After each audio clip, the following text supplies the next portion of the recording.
Sabi mo natigil. Pampitong tanong. Sabi mo natigil. Doon sa Revelation 7, nung sinabi ba, nung sinigawan ba doon ng isang anghel, napigil ba yun, Antimano? Yes or no? Napigil yon. Napigil yon.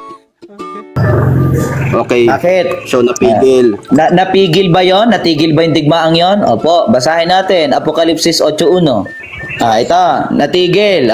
At nang buksan niya ang ikapitong tatak, 1918 yan. What? 1918 yan. Ay nagkaroon ng katahimikan sa langit na may kalahating oras.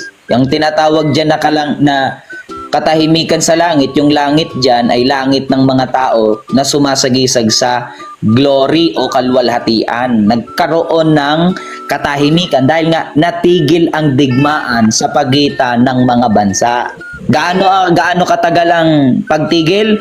May kalahating oras. Ang 1,000 taon sa tao, 1 oras sa Diyos. Pagka kinuha mong kalahating oras nun, ay 20 years, 10 months. Yun yung eksakto. Ang sabi, may kalahating oras. Kaya lumilitaw 20 years at 9 months. What?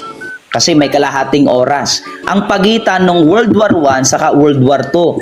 Mula 1918 to 1939, kwentahin mo yon, 20 years yon. So yun ang katuparan nung may kalahating oras. Yung pagitan ng pagtigil ng unang digmaan, 1918, at pagsiklab ng World War II, 1939. Pagka kinumpute mo yan, 20 years yan. Okay na ba? Okay. Ano nakakatawa doon? Pangwalo. Okay. Ang sabi ko, ang tanong ko kanina, Huwag kang matawa ba? Huwag kang matawa. sabi, ang tanong ko sa iyo kanina, nung sumigaw yung anghel doon sa Revelation 7, na sinabi niya na yung pagsigaw niya doon, ang tanong ko sa iyo kanina, kung Antimano ba yon, na hinto, ang sabi mo yes. Kung mabasa ko sa history na milyon ang namatay, aaminin mo ba ngayon na sinungaling ka? Ito. Sige, aminin ko nagsisinungaling ako.